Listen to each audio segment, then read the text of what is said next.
ప్రపంచం మొత్తం విశ్వము యొక్క జననము,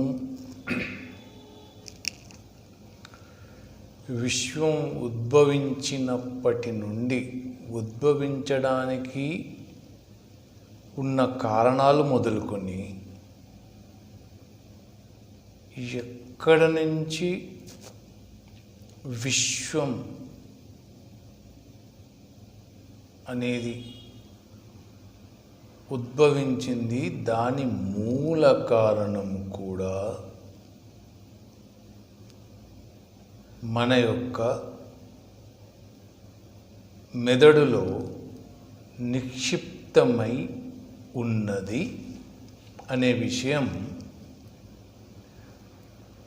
నాకు తెలియపరచుచున్నది.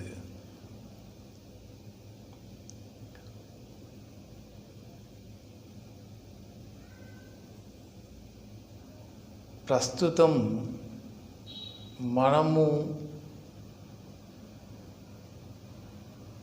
నివసిస్తున్న ఈ భూమి మీద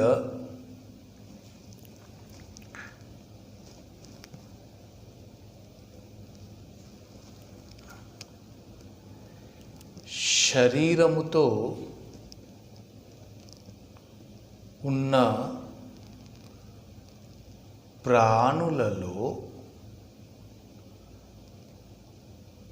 అత్యుత్తమ జ్ఞానము కలిగిన ప్రాణి మనిషి.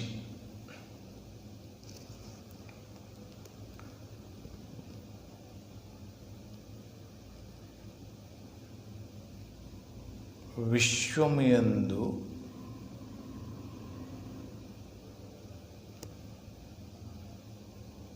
మొదట ఒక ప్రాణము ఉద్భవించింది, అమీబా అంటే ఏకకణ జీవి లాంటిది అని మన శాస్త్రవేత్తలు ఏదైతే చెప్తున్నారో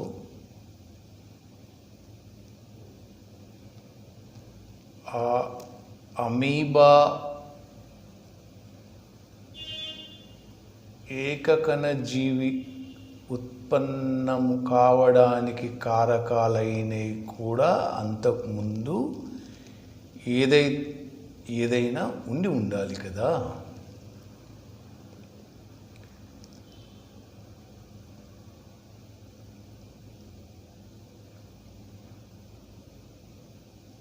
ఆ ఏదైతే ఉన్నది, ఎక్కడైతే మూలము ఉన్నది, ఆ మూలాన్ని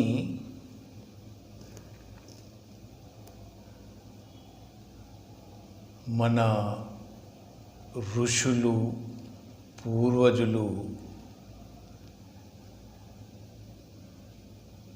తమ యొక్క శక్తితో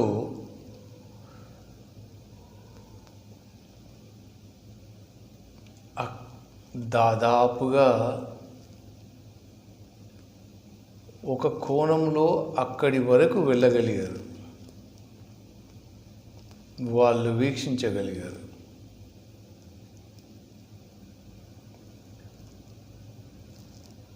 కానీ సైన్స్ ప్రకారం అక్కడి దాకా కాకుండా చివరి నుండి వీళ్ళ ఈ శోధన కూడా జరిగింది. అయితే వీటికి సంబంధించి ఇప్పుడు చర్చ కాకుండా నాకు తెలియపరిచింది ఏమిటంటే, ఒక మనిషి యొక్క, ఈ ప్రాణి యొక్క మెదడు లోపల మెమరీ విశ్వము ఉద్భవించకముందు నుంచి ఎక్కడైతే ఉద్భవించినదో అక్కడ నుంచి ఇప్పటి వరకు అప్డేటెడ్ ప్రతి ఒక్క విషయము సర్వం ఇందులో నిక్షిప్తమై ఉన్నది. మెదడులో సర్వము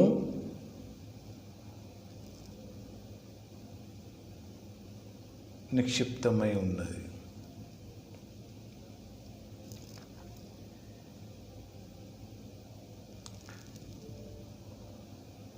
కొంతమంది మహానుభావులు, ఋషులు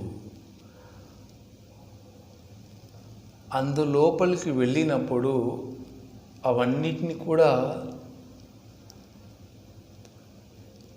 తెలుసుకోగలిగారు.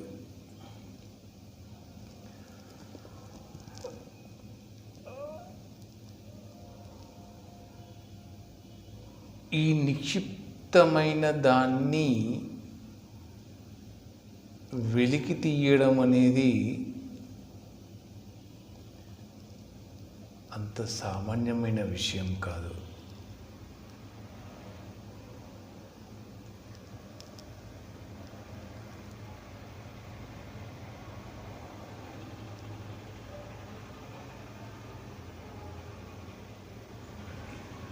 ప్రాణి ఏకకణ జీవి ఉద్భవించకముందు ఉన్న విశ్వము అది చాలా పెద్ద సబ్జెక్టు. పోనీ జీవకణం ఏర్పడిన తర్వాత ఈ మానవ శరీరం వరకు వికసించుకుంటూ రావడానికి కోటాను కోట్ల జన్మలు, కోటాను కోట్ల ప్రాణులు, కోటాను కోట్ల జీవంలాగా ఏర్పడి వికసిస్తూ రూపుదిద్దుకుంటూ రూపాంతరం చెందుకుంటూ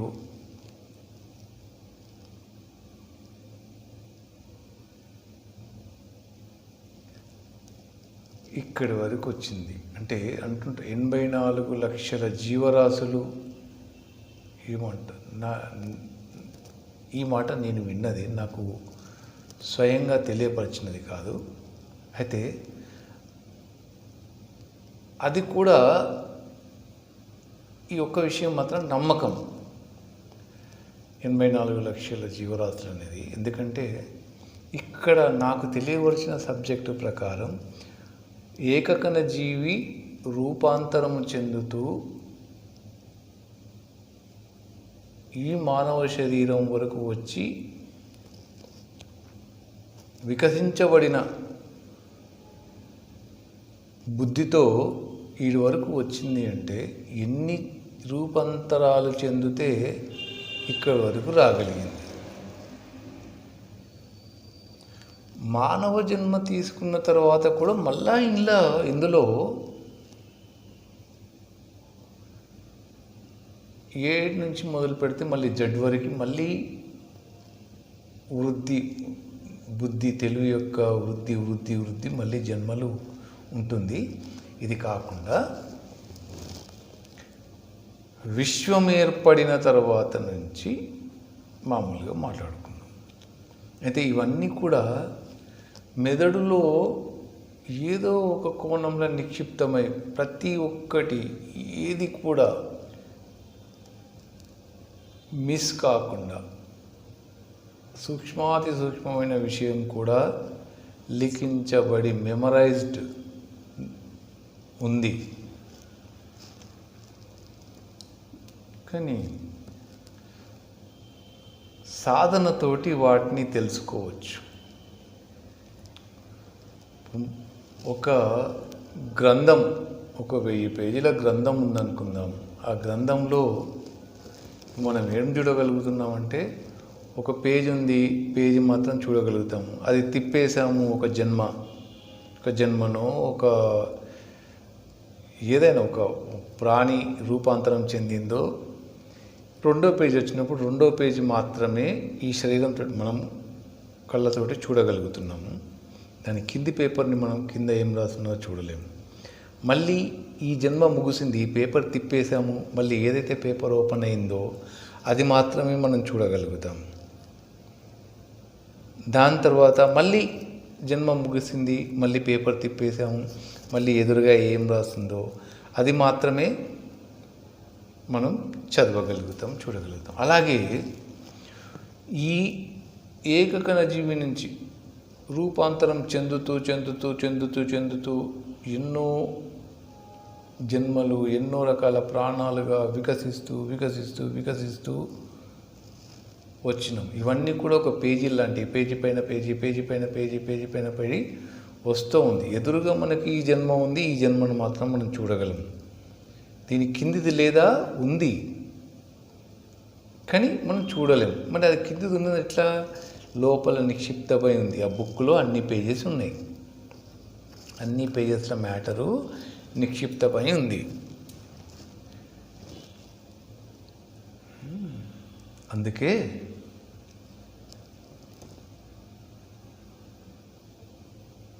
కాస్త సూక్ష్మంగా మన లోపల అవలోకనం చేసుకున్నట్లయితే దాదాపు విశ్వం కాకుండా భూమిపైన ఏవైతే ప్రాణులు ఉన్నాయో నీకు ముందుకి ఎన్ని జీవాలు, ఎన్ని జీవరాశులు ఉన్నాయో వాటన్నిటికి సంబంధించి ఏదో ఒక అంశం నీ లోపల ఇమిడి ఉంది. ఏది తీసుకున్నా దానికి సంబంధించి అంశం మానవ శరీరం లోపల ఇమిడి ఉంది. ఆ క్వాలిటీస్ అంటారు కదా. ఇప్పుడు అరే వీడికి తండ్రి పోలిక వచ్చింది, తల్లి పోలిక వచ్చింది, మామ పోలిక వచ్చింది, ఇలాంటివన్నీ మనము సరదా అనుకుంటూ ఉంటాం కదా. ఇది సరదా కాదు, అనుకుంటూ ఉంటాం కదా. అలాగే ఈ ఇంతకుముందు ఉన్న ఈ లక్షల కోట్ల జీవరాశుల యొక్క ఏవైతే గుణగణాలు, పోలికలను అవన్నీ క్రోడీకరించి కలిపితేనే ఈ వికసించబడిన చర్మం, ఈ జీవం, ఈ ప్రాణి తయారైంది. ఈ శరీరం, మానవ శరీరం. అవన్నీ కూడా వికసించబడి అవన్నీ మెమరైజ్డ్ మెదడులో ఉన్నాయి కాబట్టి అది అన్ని రకాలుగా వాటిలో నుంచి గుణగణాలను వాటిని క్రోడీకరించి అవన్నిటిని కూడా వర్క్ చేస్తుంది. ఒక రకంగా ఈ శరీరంతో, ఈ శరీరంలో మనం ఉన్న ఈ బ్రెయిన్ నాదైనా మనదైనా అందులో ఏం జరుగుతుంది మనకు తెలియదు. అక్కడ సెంటర్ బ్రెయిన్ నీకు తెలియచెప్పేది ఆకలి అవుతుంది నాయన, భోంచేయి, దాహం వేస్తుంది తిను, లేదా ఇలాంటి మొత్తం నీకు చెప్తూ ఎంతో ఇంతంత పర్సెంట్ 100లో 0.00000% మాత్రమే నీ బ్రెయిన్ నువ్వు ఉపయోగిస్తున్నావో లేదా ఆ బ్రెయిన్ నీకు అంతమందం ఉపయోగపడుతుంది. అంతేకాని మిగతాదంతా కూడా నీకు తెలియకుండా ఫుల్ వర్క్ ఆల్రెడీ నడుస్తూ ఉంది పని. ఇలా చూడండి, అంటే ఎగ్జాంపుల్గా చిన్నగా రక్త ప్రసరణం ఎలా చేస్తుంది. నీ సజెషన్ తీసుకోవట్లేదు, నీకు అసలు నీలో శరీరం లోపల రక్తం ఎక్కడెక్కడ ఉంది, ఎట్లెట్లా పోతుంది, ఏ భాగాలకు పోతుంది తెలియదు. లోపల ఉండి ఇడెన్గా నడిపిస్తూ ఉంది. నీ హార్ట్ను కొట్టుకునేట్టుగా చేస్తుంది. నీ శ్వాసను మొత్తం నడిపిస్తుంది. అంటే మెదడులో ఎన్నో కణాలు పనిచేస్తున్నాయి నీకు తెలియకుండా. ఎన్నో డ్యూటీలు నెరవేరుస్తుంది. నీ శరీరాన్ని కంప్లీట్ నడిపిస్తుంది. నీకు తెలిసింది నీ మెదడుకు సంబంధించి కొంత. అట్లనే ఇది ఎందుకంటే ఇది ఇంకా సబ్జెక్ట్ చాలా పెద్దగా ఉంది, కానీ మనం మొదటికి వద్దాం.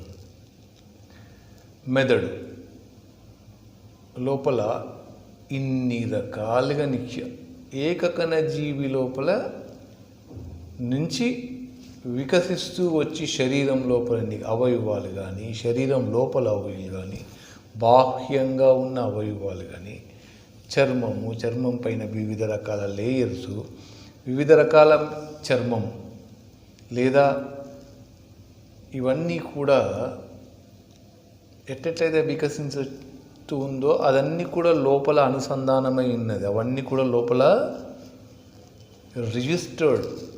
లిఖింపబడి రిజిస్టర్డ్ అయి ఉన్నాయి. ఈ జన్మలో ఈ విధంగా చేశాము, ఈ క్వాలిటీసు. దెన్ దీనికి అప్డేటెడ్ వెర్షన్. నెక్స్ట్ జన్మ అప్డేటెడ్ వెర్షన్లో అప్డేటెడ్లో వర్క్ చేయాలంటే ప్రీవియస్ ఉండాలి కదా. ప్రీవియస్ది ఇక్కడ రిజిస్టర్ అయ్యి ఈ జన్మలో మళ్ళీ అప్డేటెడ్ వెర్షన్, అప్డేటెడ్లో కార్యక్రమాలు నడుస్తూ వస్తున్నాయి. మళ్ళీ నెక్స్ట్ జన్మకి ఇది క్యారీ ఫార్వర్డ్ అవుకుంటూ వస్తుంది. ఇలా క్యారీ ఫార్వర్డ్ అవుతూ ఇక్కడి వరకు వస్తుంది. తర్వాత మళ్ళా ఇందులో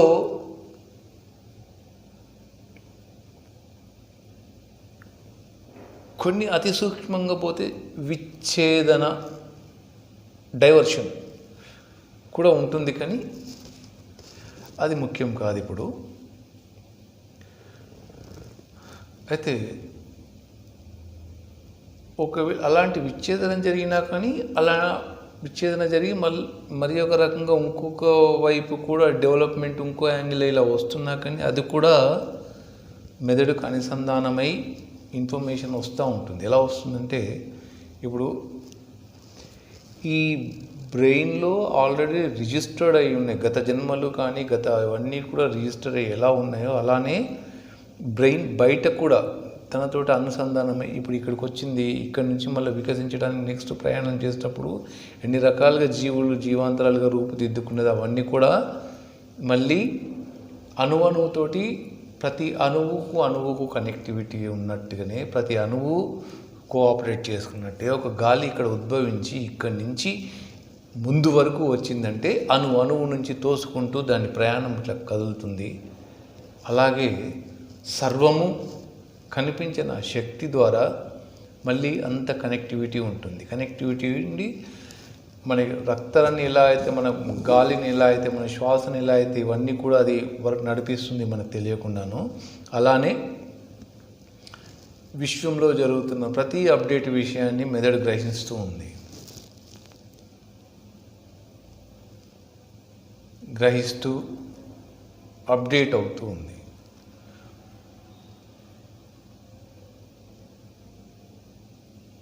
కొన్ని సందర్భాల్లో కొంతమందికి అలా వికసించినప్పుడు మిలియన్లు ట్రిలియన్లు అంత మార్గాలు వేస్ అన్నీ ఓపెన్ అవుతుంది. అంత ఓపెన్ అయినప్పుడు దాని గురించి ఎవరేం మాట్లాడగలరు, ఎవరేం చెప్పగలరు? ఒక్క విషయాన్ని మెదడు లోపల కొంచెం జరిగిన ఒక్కొక్క అనుభవాన్ని విశదీకరించడానికి, వివరించి చెప్పడానికి ఇంత సతమతమవుతున్నాను. ఎంటికి అన్నా ఇది చాలా గొప్పది, అంతకంటే చాలా తక్కువైన విషయాన్ని వివరించడానికి కానీ విశదీకరించి వివరించడం కూడా రావట్లేదు.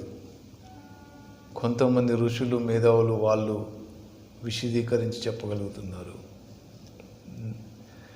అయితే ఇంత చిన్న విషయాన్ని ఇంత నేను చెప్పినా దీని లోపల సారాన్ని మీకు అనుభవం, కరెంటు వైర్లో కరెంటు వెళ్తూ ఉంటుంది, దాంట్లో కరెంటు ఉంది అని చెప్పగలము. కానీ ఆ కరెంటు నేను పట్టుకున్నాను అనుకోండి, నాకు షాక్ వస్తుంది. ఆ షాక్ నీకు ఎన్ని రకాలుగా వివరించినా షాక్ ఎలా ఉంటుందనేది నీకు తెలియదు. నీకు ఎప్పుడు తెలుస్తుంది? ఆ వైర్ను నువ్వు పట్టుకొని అనుభవించినప్పుడు. అంతేకాని ఆ కరెంట్ అనేది ఇట్లా ఉంటుంది, అది ముట్టుకున్నప్పుడు ఇలా అవుతుంది, లోపల ఈ జరుగుతుంది, ఎంత చెప్పినా వ్యర్థం. అలాగే విశ్వంలో కోటాను కోట్ల వేవ్స్, తరంగాలు, అంటే రూపాంతరం చెందిన వివరాలు, అవన్నీ కూడా రూపాంతరం యొక్క వివరాలు, విశ్వము ప్రతి దాని గురించి కూడా మిలియన్స్ ట్రిలియన్స్ ఆఫ్ వేస్ కనపడతా ఉంటుంది. అవన్నీ ఏమి ఎక్స్ప్లెయిన్ చేయగలుగుతాం, ఎలా వివరించగలుగుతాం? అవి మన నుంచి కాదు. కానీ ప్రతి సంఘటన, ప్రతి విషయము, ప్రతి ఒక్క సూచన, ఏమేం జరిగింది ఆది నుంచి ఇప్పటి వరకు మెదడులో రిజిస్టర్ అయింది. ప్రతి ఒక్కటి మెదడులో ఉంది. వెలికి తీయగలిగితే, ఎంత వెలికి తీయగలిగితే అంత అనంతము వెలికి తీయగలం. సర్వము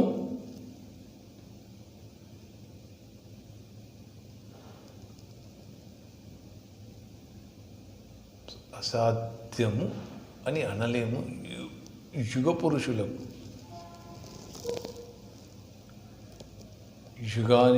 యుగ పురుషులు అని ఉన్నారు కదా, వాళ్ళు మాత్రం భగవంతుడు అంటారు కదా, దేవుడితో సమానం. వాళ్ళు అంతవరకు చేయగలరు. కానీ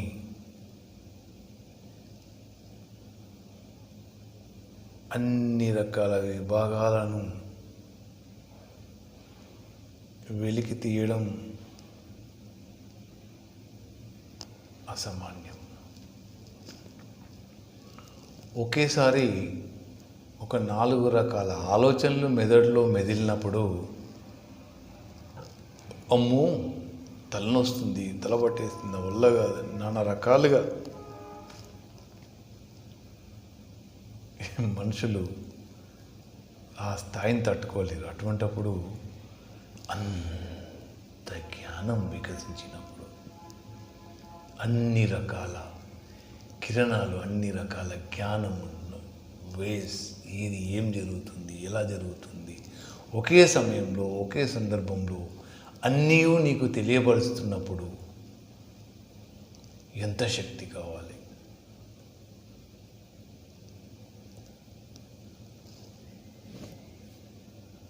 ఇంతవరకు నాకు తెలియడం జరిగింది. కానీ దాన్ని ఎలా ఇచ్చేసుకోవాలి ఏంటి ఇంకా నాకు ఏం తెలియలేదు. ఇంతవరకు అయితే తెలిసింది, ఇది ఇప్పుడు ఈ శరీరంతో ఇప్పుడు భౌతికంగా రిజిస్టర్ చేసుకున్నాను. ఇంకా ఉంది, సమయం లేదు. నెక్స్ట్ మళ్ళీ నేను రికార్డ్ చేసుకున్నాను.